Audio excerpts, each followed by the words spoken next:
This is the My Campaign Coach podcast, where we talk about how to win elections. Every week, we let you hear straight from the best consultants, operatives, and candidates in the game, all for one reason, to help you win. For more information about how we can help you win, visit mycampaigncoach.com. Now, here's your host, Shafer. Hey guys, this is Shafer here with My Campaign Coach, and we've got a year of the podcast behind us now. I really can't believe that that's how long I've been doing it. It's been a lot of fun for me, and I've got to talk to a lot of great conservatives, from candidates and activists to campaign operatives and consultants. And it's been a blast to do that. I appreciate you guys listening and downloading so that I have a reason to keep doing this every week. I really just can't believe it's been an entire year of operations. In the last couple months, we've seen some huge growth. So thank you to all the new listeners, and thanks to all the folks who've been sticking with us from the beginning. There were a handful of you, and it's a whole lot easier to keep doing this now that there are thousands of episodes being downloaded every month than when there was just like 120 or 150. And I think most of those, I feel like, were probably from my dad. So it's great to be doing this and great to have an audience. And I'm going to keep doing this for as long as I possibly can, and you guys keep downloading it. But one of the things I've been looking at doing is trying to figure out how we can best keep this thing rolling in the future and be providing good information to y'all. And one of the ideas that I've had that I'm going to try out, and you guys can veto it if you respond back and tell me not to, but the idea is that I want to start doing some episodes where I'm not interviewing somebody, I'm talking in detail about a specific subject.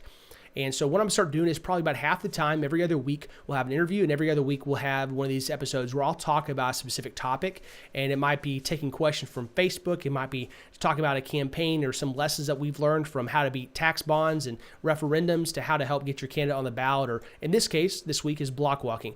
We'll be talking about a lot of tips and tricks for campaign block walking, some that I'll be taking live from Facebook as folks are giving me some feedback. And some of them will be some of the top tips that I've found personally through my years of block walking since I was 10 years old, and the couple 100,000 doors that my teams have knocked over the last several years. So what I want to do is we're going to kind of go through some of these tips and tricks, and I'm just going to talk about them and why they're important and how you can leverage them in your campaign. Because first and foremost, block walking just works. If you're somebody that has your questions about it and how valuable will it be for my campaign, there's a great book you can read. It's called Get Out the Vote by Green and Gerber. And that's kind of the block walking Bible, if you will. It's one that I've read several times, and I learn something new from it every time I pick it up. But the general idea is that block walking, or canvassing as it's alternately called, has been around since literally the times of the Romans. It's how the Roman senators got elected. It was a little bit different back in the day, and they didn't have as many apps as we do. But it was fundamentally the same thing. You walked up to somebody, you used information you had about them to start a conversation, you asked for their support, and you asked them what they cared about. And then that information, that interaction went a long ways to them wanting to support you. So the first thing that we're going to talk about is just do it. So a lot of campaigns have a problem getting off the mark when it comes to block walking. And a lot of the difficulty comes from the fact that it's not easy. It involves sweat, it involves planning, it involves volunteers or paid staff, or a lot of your time as a candidate. And so a lot of them, they'll try to build the perfect plan rather than just getting out and knocking doors. Now, I'm the first one that's going to say a plan is important, and we'll talk a lot about that planning here in the next little bit. But for so many people, the biggest hurdle they face is just getting out their front door and onto somebody else's porch. So incorporate the things that we're going to be talking about today, but make sure you're not stuck in trying to craft this perfect plan and just get out there and do it. Not every door is going to open, and we'll talk some more about the percentages you should be looking for as far as open rates and stuff. But there are going to be a lot of people that aren't home, and there'll be a lot of folks who don't have conversations with you. But the best part about it is you're going to meet a lot of people who are really psyched to have a candidate or somebody from a campaign on the front porch, asking them what they care about, and sharing what the candidate or the campaign actually wants to see done. And that kind of personal touch is really going to go a long ways to helping get the votes you need to get you across the finish line. Now, one of the things I've seen really drag people down the planning is trying to get the perfect script. They want to have everything written out just right, so the volunteer is going to present this script to the voter, or the candidate's going to do so, and in having this perfectly crafted message, they're going to lock down every single vote. And I'm here to tell you that's a bunch of crap. That can't happen. In fact, what most campaigns do is what too many campaigns do is they'll craft this script, they pay attention to every comma, every word, and all this, and then they'll tell their volunteers to stick to the script, stick to 100% of the time. And in doing so, they're really defying reality. And they're undercutting one of the biggest things about block walking, which is to have a conversation. You don't want to come across like a robot when you're a politician on a forum or debate stage, and you sure don't want to come across as robotic when it comes down to you being on somebody's front porch. You just interrupted their day. They don't want to be interrupted by a freaking robot. So when you're out there, you want to make sure that the script you've written is a guideline. You're basically going to say, these are the main data points we want to have. This is the way in an ideal situation I'll present myself. But when I train my volunteers, I tell them, here's a script, and now read it, know what I want you to say, know what I want you to communicate, and then throw it out. You can keep it to refer to if you want to, but basically, I don't want you to ever be reading this on someone's front porch. And I don't want you ever stumbling over words because that's not how you talk. Because if I write a script, it's probably to come across differently than something you would write. So I want each volunteer, each person canvassing for me to be reading or be speaking something that's natural. It should never be sounding like it's read or like it's memorized. And if you forget a word, you shouldn't be going back to try to find the right word or whatever was on the script. You're there to have a conversation. And so what I want you to do when you're at the door is to be conversational. It's not supposed to flow necessarily in the order in which this campaign wrote it out, or even that you're going to have all the data points they want you to get across. When you approach the door, you're knocking on it, you stand there, you smile, you wait the minute or minute and a half, depending on whether somebody's over or under 65 years old. And when they come to the door, you smile. Say, hey, my name's Raz. I'm volunteering for so-and-so for City Council. How are you today? Don't try to get in the entire pitch before they shut the door in your face. Ask them for permission to continue the conversation with a question that they're going to answer. And from there, they'll let you know what they want, how they want the interaction to flow. They may ask you, well, who is he? Who is this city council candidate? Or what are you here for? Why'd you interrupt my football game? In any case, they're giving you the opportunity to continue the conversation. But the track that continues on is going to be different most of the time than what you had planned. Every now and then you'll have somebody just say, so what are you here to do? And you'll get to launch in your script and be able to tell them something. But never monopolize the conversation. Always be watching their feedback, both the verbal and nonverbal, for signs that you're taxing their patience or that they're tired of talking to you or they're going to be in favor of the other guy, whatever it might be. Be looking for cues there and roll with that. If they look like they're getting tired of having the conversation with you, acknowledge that. Say, hey, I really appreciate you spending time with me today. I know you had something else planned. Here's what we're doing. Here's why it's important. Here's what got me off my couch. You'll just read their reactions and feed off of that. And at the end of the day, if they get ticked off and they want you off the porch, leave. So much of the time when people walk into the voting booth, especially for down ballot races, what decides who they vote for is not going to be a library of issues on which they agree with the candidate. It's going to be whether they like the candidate or not. And you as the candidate, you get to show them that at the front door. And if you're a volunteer, your interaction is going to be the proxy for the candidate. So they're going to remember if they had a positive interaction with you, not whether you said everything just right or whether you agreed on every issue. So make sure first and foremost, before you ever get to the point of trying to agree with them on issues, that you come across as likable. You got to be somebody they enjoyed talking to. And that's going to be one of the biggest things that determines whether or not your time there was effective. So before you get out the door to the script, first you need to know where you're knocking, what the talking points are, what somebody wants you to communicate from the campaign. And this is whether you're the candidate writing this up for yourself or your campaign manager is writing it for you, or whether you're a volunteer. And this is an area where a ton of campaigns fail. And we've actually got a Walker briefing template that I'll link to in the show notes that's really easy to copy and to make your own, and make sure you're hitting all the high points of what's required in a Walker briefing sheet. This is a simple multi-page document, I think about 4 or 5 pages. And you can actually have these printed out in advance for your walkers when they come in. And then you fill out the couple lines, the username and password for your app to show somebody, and they'll be good to go. So by getting all this information together ahead of time and thinking it through, you're going to be able to give much better information to a volunteer. And you'll make sure that you're never having to rush to train them. So we want to include as much information as possible so they're carrying around with them, and so that we don't have to keep repeatedly training folks on stuff and just kind of repeating ourselves when we've already trained 15 rounds of volunteers this cycle. So a couple of things that you're going to include on there is the troubleshooting instructions for whatever app you're using. It's like, if it doesn't work, if something's going wrong, here's what you do. You'll include the contact information for at least 2 people on the campaign. You want to let them know who their primary contact is and who their emergency contact is if they can't reach their primary. You want to have some kind of note written from the candidate, just thanking them, letting them know how important it is that they have volunteers and their team members out there in the field, what their goal is, and just kind of the little bit of rah-rah to let them know, hey, the candidate actually appreciates what I'm doing here. You want to have the general talking points, letting them know, say, hey, here's what I have to say about immigration, education, healthcare, toll roads, whatever it might be. You want to have those talking points, kind of the 2-sentence answer about what they want to do on that subject. One, if you as a candidate don't know what your 2-sentence answer to some of those things are, you need to go back to the drawing board and figure it out. But your volunteers, they need to have something bite-sized that they can remember, because they're not going to be having, in most cases, long policy discussions with somebody. As a matter of fact, if they are starting to have a long policy discussion, what they should do, rather than try to explain things themselves, they should refer that person to the candidate. They should explain it as much as they feel comfortable and then quickly try to refer to the candidate, because this is somebody that needs to hear it straight from them. If they don't do that, oftentimes a volunteer will start filling in the gaps in their knowledge about a candidate's positions with their own thoughts, which is really, really dangerous, because all of a sudden now the volunteer in their ignorance is trying to stand up for the candidate, but they might not be saying what the candidate actually believes. And you can imagine how big of a disaster that is if they start saying something the candidate doesn't actually believe, but the person they're now talking to is pretty sure that's the candidate's positions in particular. So we want to make sure that the volunteers are not going off the reservation, so we get them clear instructions. You also got to give them a list of things they need to carry with them into the field. So from water, I like to keep some sunscreen in my car. I like to make sure that I have backup copies of different pieces of information that I might need. Have plenty of palm cards. Have yard signs if you want people to be handing out yard signs.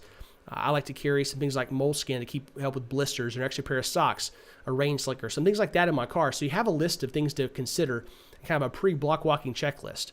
If they're using a phone, you might want to have them have an extra battery pack, or make sure they have a charging cable to plug into their phone, something like that.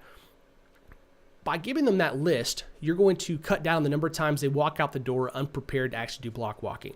Because from a campaign perspective, we want to make sure that as much of their volunteer time is spent actually volunteering at the doors or in whatever useful occupation you have for them, rather than in prep or turning around when they're 15 minutes away from their house to go to the quick stop to go get something, or go back to their house because they forgot some incredibly important piece of equipment. Once you've actually got them in the field, one of the pieces of information they need to have is the communication protocols. So each campaign is going to have different instructions for volunteers when it comes to communication, and you got to figure out what those are to be able to tell people. Sometimes when I've got block walking teams in the field, we'll have an app like GroupMe or something like that, where we'll have different text chains within the app for different purposes. Depending on the level of sophistication or the number of levels in a campaign, you might have more or less than those.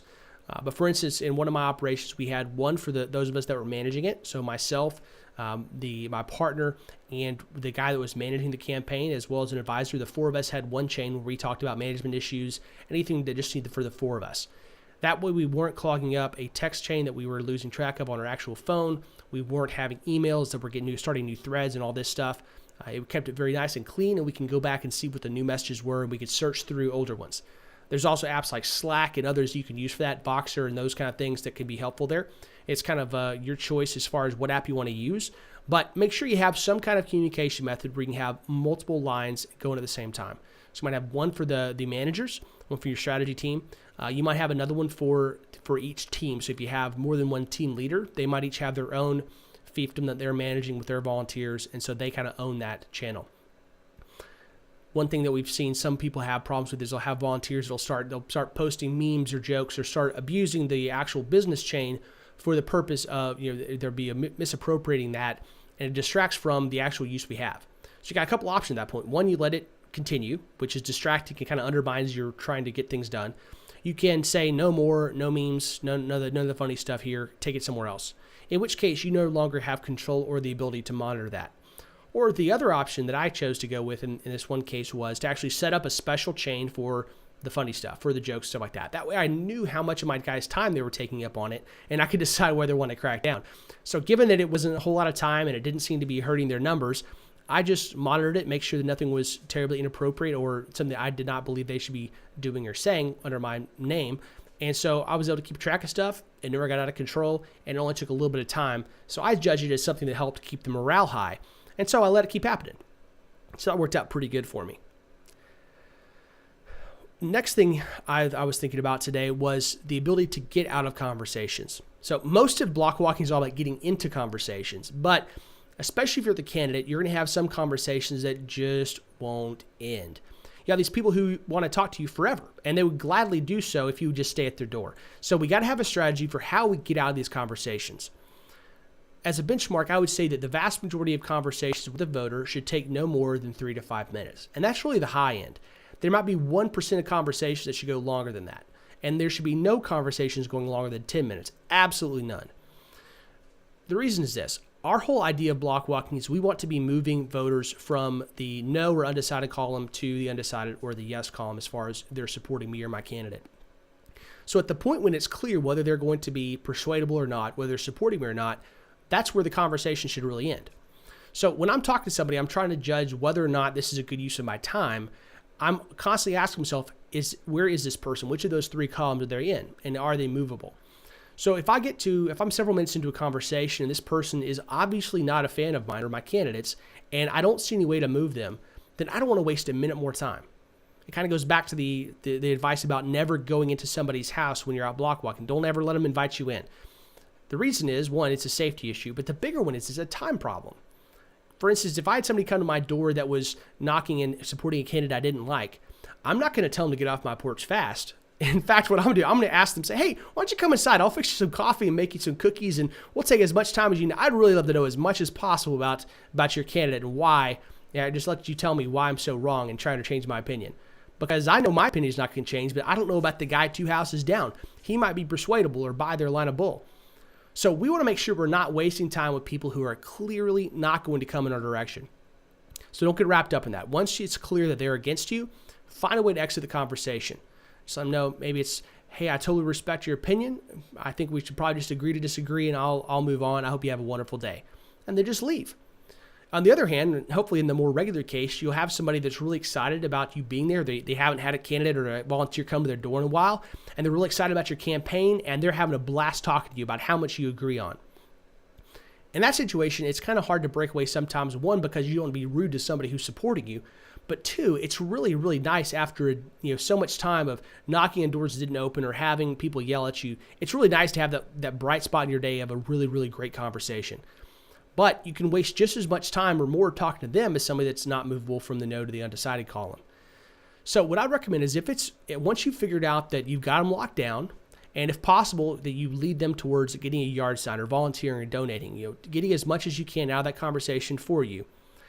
Look for ways to get out of the conversation.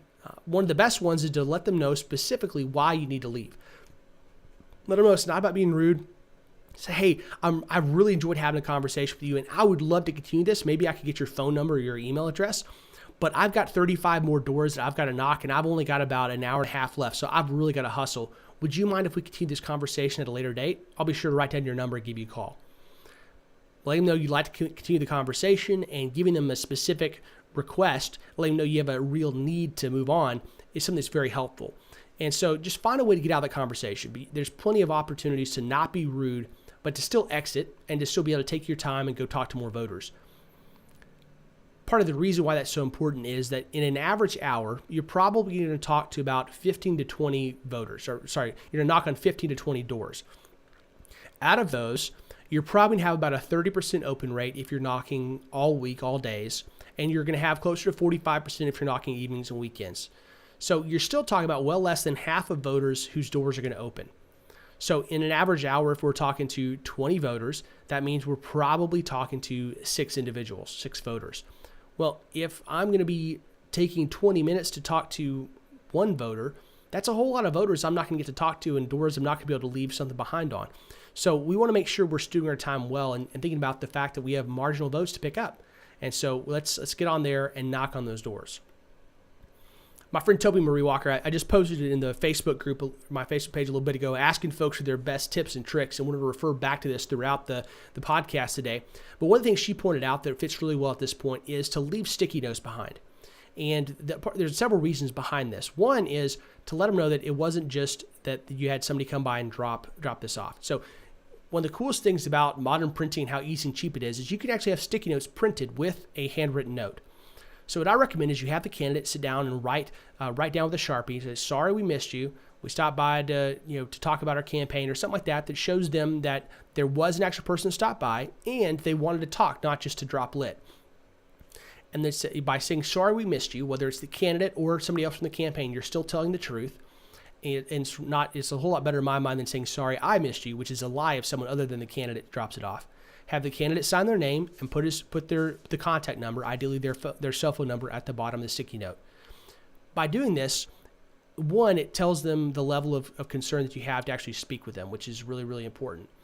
Two, when it comes to putting lit on somebody's door, it's very common for them to see a sales brochure or something else that's actually on the door, but it's much less common for them to see a sticky note. And a sticky note, when they're driving up into their garage, they're going to see that front door and see the sticky note, and they're going to think, hey, somebody left an actual message for me. And so that's going to make them more likely to actually go pick it up out of the door instead of waiting 3 weeks until they actually use their front door again. For instance, I never open my front door unless somebody is at it. I go through the garage all the time. So the likelihood of me picking up something off the front porch or off my front door is pretty low. And there's a lot of people that do that. So you want to have something else that can help draw them to that front door and let them know that somebody actually cared enough to put a note there. Once you've done that, what about follow-up? In general, one of my favorite strategies for contacting voters is to let them know ahead of time that I'm coming, to show up, and then to remind them that I came and say thank you for talking to me. So my brother Chris had this idea, and I really like it. So there's a lot of apps out there that help build communities. So as far as physical communities like Nextdoor and others. And you can have somebody, maybe one of your volunteers or one of the voters you talk to, ask them to post in Nextdoor about the fact that there's a candidate walking around or volunteers. And if you see one, if you want to learn more about this person, take the time and flag them down and talk to them. That way that all the nervous Nellies that may think some teenager's case in the joint going to rob the place, they're less worried, they're more aware of what's going on, and hopefully you get some folks that'll stop, or they might even answer their door more frequently knowing who's coming and that there's a purpose behind it. Once you talk to them, you leave a sticky note behind for folks that didn't show up, you have a good conversation with those that do, and then you take the data that you gathered by talking to these people and you follow up. So if Bob told me that his main issue is immigration and I took some notes about our conversation, I want to follow up with a note to Bob that mentions immigration and maybe something else personal about the letter, and that reminds him that we had a good conversation. So it's all about getting my name in front of him more times and following up, which is a completion of a promise.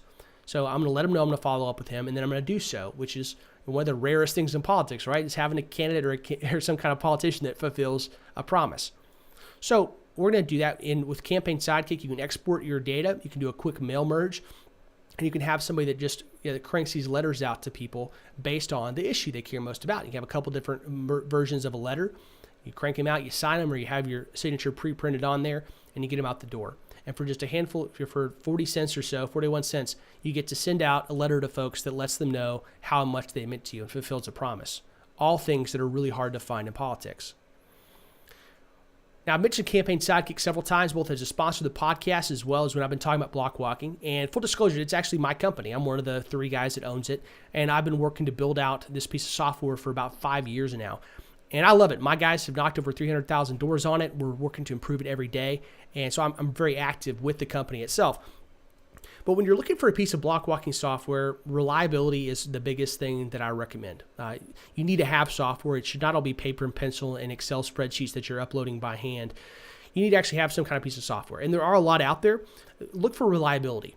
Look for something that has a lot of server uptime that doesn't have problems. Talk to actual people who have used it and get their take on it. Talk to several to make sure that there's not one outlier. You don't want to talk to the one person that hated the software, and if there's everybody else likes it, you don't want to be misled by one person has a really negative impression. But by having somebody that can give you some good feedback over a couple different customers, looking at reliability, looking at ease of use, and how easy it is to get volunteers up on it, those are all really important things. I also really like to be able to do some heavy monitoring of my volunteers. And with Campaign Sidekick, we make it really easy for you to figure out whether it's volunteers or staff who's doing good work for you. You can monitor via GPS what folks are doing. You can get timestamps and everything. And you're able to customize surveys to gather any kind of data that you want in any kind of flow. You can present videos to folks. You can show them different all kinds of clips or give them links. You can email them through it or track your donors. You have the ability to watch on a granular level what someone's doing when they're in the system. So you could find bad actors, maybe a staffer or somebody that you're paying that's not doing their work, that's just driving between homes, are all things that are very easy to track down there. And so campaignsidekick.vote's the place to go if you want to find out more about that or get a demo scheduled. I highly recommend it. I use it every day, and we got a lot of very, very happy customers out there across the country.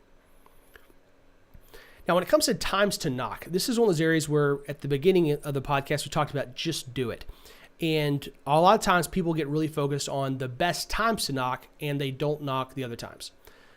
The best times are generally evenings and weekends, right? We're talking about the times when most people on average are home. And so those are the times that are best to knock. But you got to look at what your goals are and how many people you have to help you reach your goals. And so for a lot of people, it's better for you to go ahead and take that hour lunch break that you had and be able to go knock a few doors, even if they're not as likely to open, than for you to let that hour go by. So as a candidate, look at the hours of the week, how many hours you want to knock and how many doors you expect to be able to hit. If you set that goal, and then start figuring out the best times for you to do that. If you can only knock 10 hours on evenings and weekends because of your schedule, but you need to knock 20 in order to actually get your block walking numbers in, then by God, get out there and knock during the day. It's just one of those things where it's a numbers game. And so, yes, you're going to have about a 45% or so open rate when you're talking evenings and weekends. You're going to have about a 30% when you're talking all hours of the day. This will vary. These are gross averages over several 100,000 doors. But you want to get it done. There is marginal value in leaving behind a note, the sticky note and the palm card, but your main goal is to talk to people. And those 30% of people you talk to when they're home during the day are going to be different at some margin than when you're talking, if you went to that same neighborhood at 6 at night. So it's a numbers game. Some people are not going to be home ever in the evening, some never during the day. But we get a lot of doors we got to knock, and we know that if we knock enough doors, we're going to be able to talk to enough people to make this election a winning proposition. All right, so I'm going to kick back over here to Facebook and take a look at some of the comments that we've been getting over there. I asked them a little bit ago for their favorite tips and tricks regarding block walking and canvassing and what questions they may have had. So we got the postcard strategy. Got Danny Ward saying no excuses, just start knocking. I think there is a lot of values. Jason mentioned, he asked, what is the value of leave behind a door hanger brochures, and do we make priority to go back and get a face-to-face interaction to it? So I would say absolutely. I try to go back to not homes. If it's a high-density area, especially where I have not homes, I will try to make more than one pass in an area. With 30% open rates, you're going to have to make multiple passes to hit a high number of, a high percentage of the people that are there. So I like, if possible, if resources allow, I'm going to go back to an area and I'm going to re-hit my not homes. Well, with pretty much any software solutions you have, you should be able to exclude people who you've already talked to. You definitely can with Campaign Sidekick, so exclude those. Go back and talk to your not homes, or at least attempt to talk to them. There will be a decline in your open rate when you do that. It's not going to be 30%. It's probably going to be lower. But if you try, especially if you try a different time of the day, you'll have a lot of folks that are home that weren't earlier. Brother Chris, of course, gave us the idea about the postcards, the Nextdoor app, Facebook neighborhoods, and other options as far as where you can post those kinds of things. And definitely, as Bob Cornelius says, keep it conversational. When you're talking to these people, once again, don't focus on the script. Focus on the conversation and the interaction. You want these people, when you walk away, to have enjoyed their time with you. To be like, you know what, that was a pleasant young man, or that candidate, they really listened to me. One thing you can do to help make that happen is called active listening. So you're asking them questions, you're listening to them, and you're going to repeat back to them in a way what they've said. And oftentimes that conversation starts with, it sounds like you're saying that. You're letting them know whether you heard them or not. You're giving them the opportunity to clarify if you didn't hear them correctly. But generally speaking, you're just telling them, this is what you just told me. And it lets them know that you weren't just thinking about the next house or when you had to pick up your baby from daycare or what you got to do when you get home is mowing the lawn or whatever. You were actually listening to them. And that's a bigger thing than you might think, because most people don't figure politicians listen. By letting them know that you heard them and being able to state back to them explicitly what you heard, they're going to have a much higher opinion of your ability to listen and your desire to have their input on the campaign, all of which are really, really important. Joseph says, adjust your speaking to who you're speaking to, not like you've rehearsed. Different kinds of people prefer to be talked to in different ways, and it's better to do this, especially when talking about something most people consider touchy, like politics. I agree 100%. This falls into broadly what we've been talking about before. But one thing you want to do is, based on what somebody's telling you, what their verbal and nonverbal cues are saying, you want to customize your conversation on a moment-by-moment basis. One of the things that I do in trying to do that is, if there's a no soliciting sign on somebody's yard or their front door, I still knock those doors. In Texas, there's no weight to a no soliciting sign that doesn't keep me off their property or from knocking their door. But I know that there's somebody that's probably more attentive to keeping people off their front porch. So even though it's legal, I'm still going to address somebody and make sure that they know that I appreciate and I respect their sign. So when I go to a door, I'll knock on it, I'll step back a little bit, and I'll kind of have a forward posture, like I'm in a rush to get away. And when they come to the door, I probably have my hands up a little bit, and I just, hey, you know what? I saw your sign. I'm not here to sell anything or solicit. I just want to stop really fast while I was in the neighborhood. We're talking to conservative voters here in the area, and I want to make sure I was able to hand you this and give you a little bit more information about candidate X. And you're talking faster than normal. You're visibly, everything is saying, hey, this person's in a rush to get off our front porch. And typically what happens is that someone will actually ask me to continue the conversation. I'll be like, so wait a second, slow down. Tell me about who's this candidate? And they'll start asking me questions about the individual. Now, on the flip side, if there's somebody that's really not wanting somebody to come knock on the door, they will not be as likely to get angry at you because you've just acknowledged and taken away all of the problems that they were wanting to yell at you for. So you already know and have told them that you're on their front porch and you think they might not want you there. You've already told them that you're getting off their porch in no time. So the fact that the interruption exists does not mean it's going to exist for long. So you kind of just disarm all of these different arguments against you being there. Some still will yell at you, right? I've still had that happen, but more often than not, you'll have somebody that's more interested in interaction.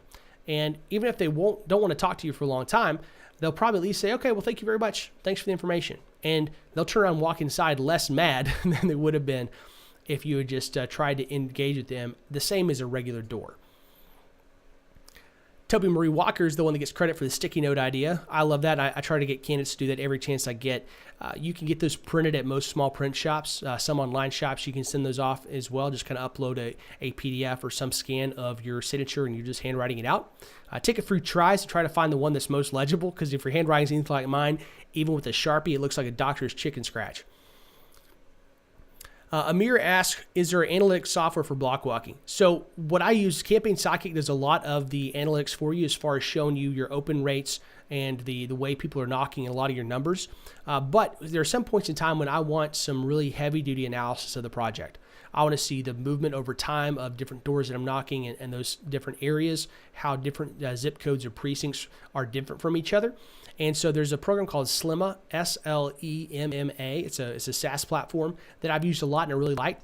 It's about $30 a month, and it's quite handy. You can do some cool stuff with it. But there's a lot of other business intelligence programs out there that you can plug in via API or upload data to through Google Sheets or something like that allows you to do some detailed analysis.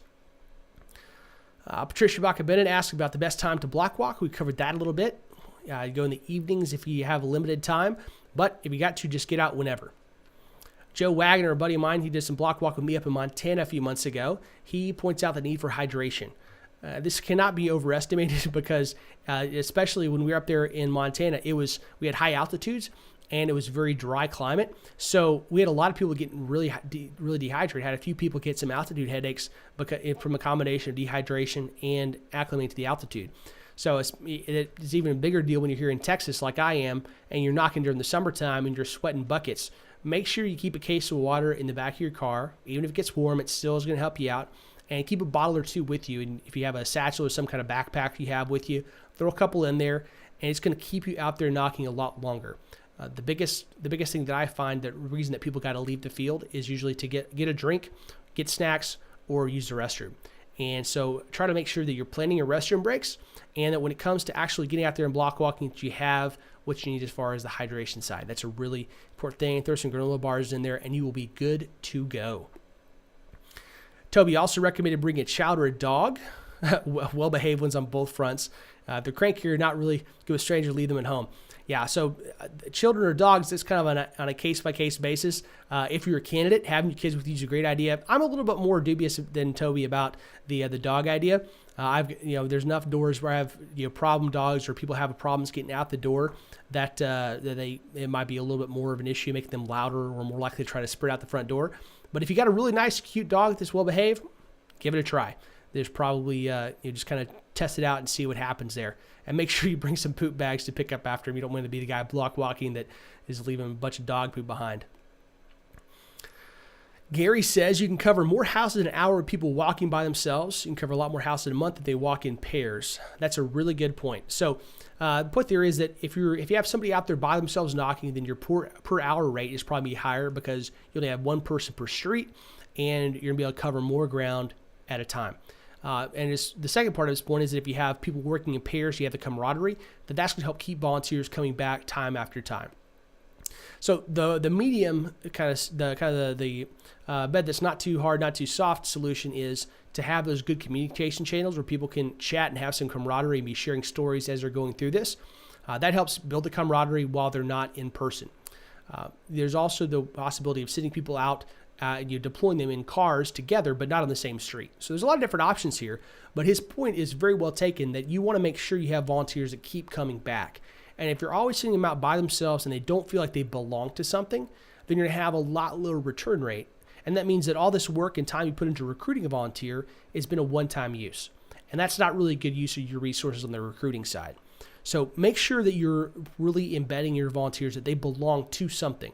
They need to have frequent contact with the campaign team, with each other, ideally with the candidate as well. And you need to be looking to make sure that you're not overstressing them. If they're getting worn down, give them something else to do. If they're getting lots of blisters or if their hips are hurting or whatever it might be, find something else, whether it's to clean the bathroom or stuff envelopes or make phone calls. Find other things. But if you don't stay in touch with them, you're not going to really pick up on the fact that they're getting burnt out until it's too late and they tell you, sorry, we're not showing up anymore. So you got to make sure that they keep coming back. When you're at the door is also a great time to invite people to events, to get donations, to get yard signs. So by telling folks that, hey, there's a meet and greet down at your neighbor's house on Sunday afternoon. Here's the candidates can be there. We'd love for you to meet them, or letting them know about some kind of recent, near-term event is very helpful because it's another signal to them that the candidate is active and interested in their support, that they're really heavily engaged in this community, and it gives them the opportunity, even if they don't take it, to come out and meet them in person. That's very helpful. And if they are supportive, one thing to do is to ask for a yard sign or to ask for a donation and let them know, hey, this is a election about the people and about their choice. We want to make sure that our support is shown broadly, and one of the biggest ways we do that is by getting a lot of donations, even if they're whether they're small or large. Those are all important numbers for us when people are examining the campaign and deciding whether they're supporters or not. And we would really, really love to have you invest in our campaign. So by making sure that you're focused on the other opportunities, those upsells, you can give people the opportunity to support you as high level as possible. If they can't, that's fine. They'll tell you. And don't be a jerk about it. But by giving that opportunity, you got to let them know what your needs are. If possible, have a specific need in a specific time frame. So for instance, if you're coming up in December, we got our finance reports due at the end of the year. One of those might be to say, hey, our focus is we want to get 150 new donors during December. And we know that's tough because it's during the holidays and people got a lot of money going out to other things and buying Christmas presents and cookies and traveling. But one of the things that we've seen time and time again is that when we elect conservatives, we make a difference. This is going to mean different policy outcomes for this district in our state. So we're asking is if you're able to give even a small amount, there's no small amount too small. We just need people to support this campaign and step up. And so if you'd be willing to step up, whether it's $25 or $50 or $5, some amount to support our campaign, we'd really appreciate it. That would help us meet our new donor goal of 150 new donors. So present that in a specific way. Let them know that's the end of the year is the time frame. And you can tell them that means X number new, that means 7 new yard signs, or that means you can get the literature to go knock 100 more houses. By giving them that specific goal, that means that they're going to take ownership, a specific level of ownership in the campaign. They're not just throw it in a hat and into your bank account that they're never going to understand or see again. So I would make sure that you're giving them that specific ask of a specific amount, giving that specific time frame, and the specificity of what it's going to be spent on. And that means, if they put their money towards yard signs, that's who they want to spend it. The next time they're driving around, when they see one of your yard signs, it's not just going to be, oh yeah, hey, there's as a sign. It's going to be like, I bought that sign. That's going to be the internal reaction. And that ownership is going to be really huge because they're going to track it more carefully. They're more likely to speak up on behalf of their campaign and really going to be pushing for that in a more public way now that they have their name out there. Last thing Lance Rhodes points out, also talking about the canvassing as far as city ordinances. This is one of the banes of my existence. Having paid block walking teams, I've had more than a few police officers, citizens, city workers that stop my guys and try to tell them that what they're doing is illegal. They need a permit or something like that. And the fact of the matter is the Supreme Court has ruled on it. Say you do not need a permit to canvass. There is no city out there that can require you to have a permit in order to go do political canvassing. That's 100% covered under the First Amendment. Now, when you're responding to somebody, they're going to stop you believing fully that their city ordinance is more important than with the Supreme Court rulings they've never heard of. So be polite and respectful in all cases, especially if it's like a police officer or something like that. let them know that you're not trying to disrespect what they've done, but that you've done the research and that there's actually a Supreme Court ruling that says that is not, city ordinances do not take precedence over our First Amendment rights to be out there, and that we're not trying to ruin anybody's day. We're just here to let them know about a candidate.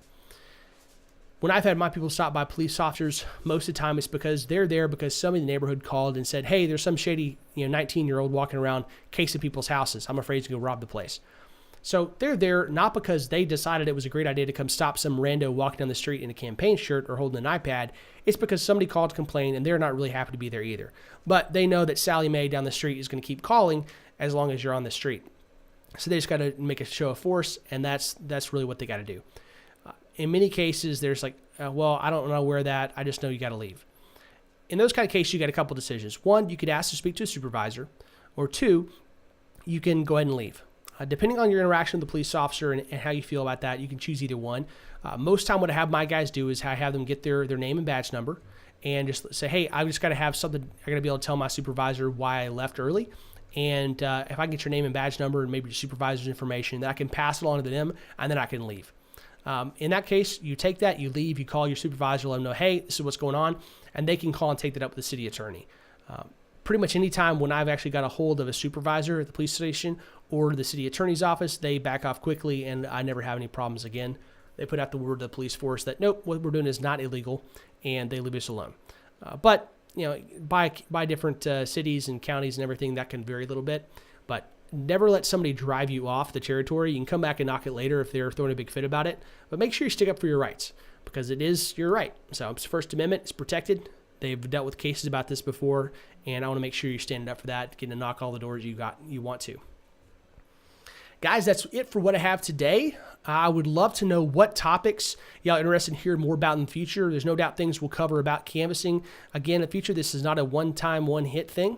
We'll definitely be covering it more in the future, but I want to make sure that we're covering a variety of topics. So even though I'm always a fan to talk about canvassing until the sun sets, I want to make sure we're talking about social media, we're talking about polling, we're talking about media relations, how to prep for debates, all these different topics. So as you have stuff that comes to your mind you'd like to hear me cover in more detail, shoot me an email.